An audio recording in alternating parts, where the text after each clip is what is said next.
All the mathematicians know that an algebra has an incomparable hidden treasures, but were unable to find them. The tasks that they consider the most difficult are solvable with the help of dozens of our art.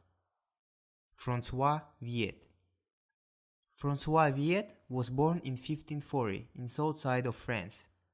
He was a French mathematician whose work on new algebra was an important step towards modern algebra, due to its innovative use of letters as parameters in equation. Today we look at the theorem that bears his name. It's called the Vieta theorem.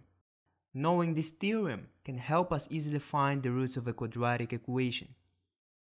Consider we have quadratic equation of the following form: x squared plus px plus q is equal to 0. As we already know, the graph of quadratic function has the shape of a parabola. If the parabola crosses the x-axis at 2 points, x1 and x2, it means that there are two roots of quadratic equation. The Vieta theorem helps us easily find the roots of quadratic equations. Viet found that if x1 and x2 are the roots of quadratic equations, then they must satisfy the following conditions. The sum of the roots of quadratic equations is the negative of the coefficient of x, and the product of the roots is the constant term. Let's look at some examples. Suppose we need to find the roots of the following equation: x squared minus 5x plus 6 is equal to 0. We can solve the problem by finding the discriminant. However, Vieta theorem provides an easier way. According to Vieta theorem, the sum of the roots of quadratic equations is the negative of the coefficient of x, and the product of the roots is the constant term. As we can notice, the Vieta theorem allows us to easily find the roots of the equation. As we might guess, the values of 2 and 3 satisfy the conditions of the system. x1 is equal to 2 and x2 is equal to 3. By substituting the values in our original equation, we can see that they are the roots of our equation. 2 multiplied by 2 minus 5 multiplied by 2 plus 6 is equal to 0. 3 multiplied by 3 minus 5 multiplied by 3 plus 6 is equal to 0. Consequently, 2 and 3 are the roots of the equation. A key role of finding the roots of quadratic equations plays the second condition of Vieta theorem, where the product of the roots is the constant term q.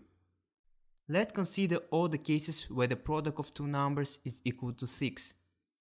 1 multiplied by 6 is equal to 6, minus 1 multiplied by minus 6 is equal to 6, 3 multiplied by 2 is equal to 6, and minus 3 multiplied by minus 2 is equal to 6. So we have 4 cases where the product of two numbers is equal to 6. Now consider the first condition of Vieta theorem. The sum of the two roots of quadratic equations is the negative of the coefficient of x, which is negative p. So in our case, the sum of roots must equal to 5. Let's calculate the sum of it. 1 plus 6 is equal to 7. Minus 1 plus minus 6 is equal to minus 7. 3 plus 2 is equal to 5. And minus 3 plus minus 2 is equal to minus 5. From the 4 cases, there is only one case where the sum of the roots is equal to 5. Thus the roots of a quadratic equation can be the numbers 2 and 3. As we can see, by applying the Vieta theorem for solving quadratic equations, we can easily find the roots of it. While solving problems by Vieta theorems, we should consider that not all equations of form x squared plus px plus q is equal to 0 have roots. Let's demonstrate it on the graph. Suppose we have following figure. As we can see, our function does not cross the x-axis at any point. This means that equation x squared plus px plus q is equal to 0 does not have any roots. Consider the following example for illustration. Suppose that we need to find the roots of the following equation: x squared minus 5x plus 8 is equal to 0. By Vieta theorem, the sum of the roots of quadratic equations must be equal to the negative of the coefficient of x. That is to say that x1 plus x2 is equal to 5.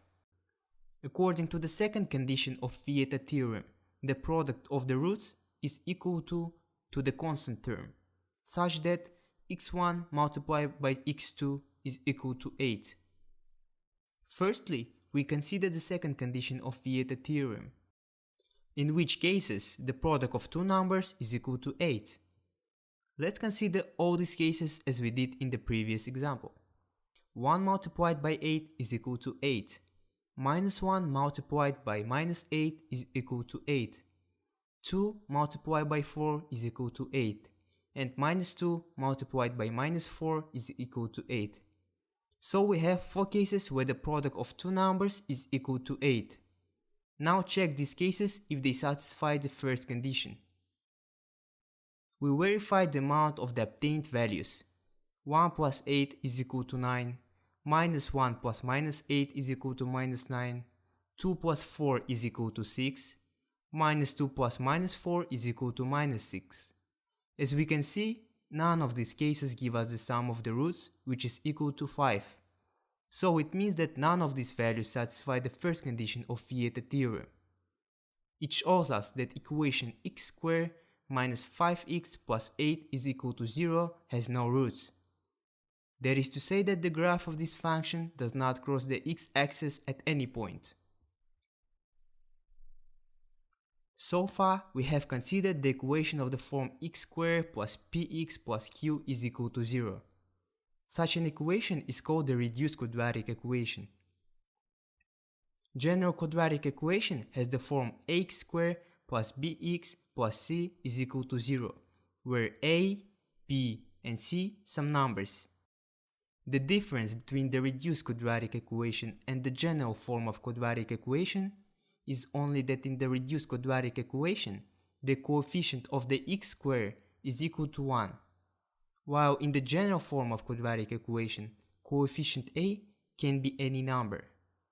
Any equation of general form can lead to a reduced form of quadratic equation. So we can achieve it by dividing all the coefficients of the general quadratic equation by coefficient a.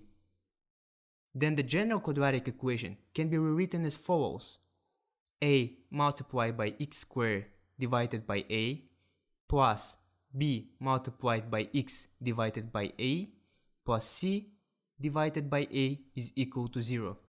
If we denote the coefficient b divided by a as p and c divided by a as q, we get reduced quadratic equation of the following form: x squared plus px plus q is equal to 0. Such equation called reduced quadratic equation because the coefficient of x squared is equal to 1.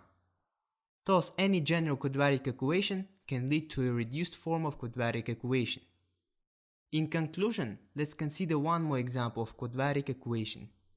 2x squared minus 12x plus 18 is equal to 0. We transform this general quadratic equation to reduced quadratic equation by dividing both sides of the equation by 2. Finally, we get reduced quadratic equation of the following form: x squared minus 6x plus 9 is equal to 0. According to Vieta theorem, the sum of the roots of quadratic equations is the negative of the coefficient of x, such that x1 plus x2 is equal to 6. And according to the second condition of Vieta theorem, the product of the roots is equal to the constant term, such that x1 multiplied by x2 is equal to 9. Here again, we start from the second condition of Vieta theorem by finding all the multipliers of number 9. 1 multiplied by 9 is equal to 9, minus 1 multiplied by minus 9 is equal to 9, 3 multiplied by 3 is equal to 9, and minus 3 multiplied by minus 3 is equal to 9. So we have 4 cases where the product of two numbers is equal to 9.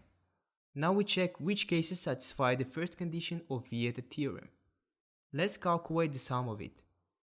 1 plus 9 is equal to 10, minus 1 plus minus 9 is equal to minus 10, 3 plus 3 is equal to 6, and minus 3 plus minus 3 is equal to minus 6.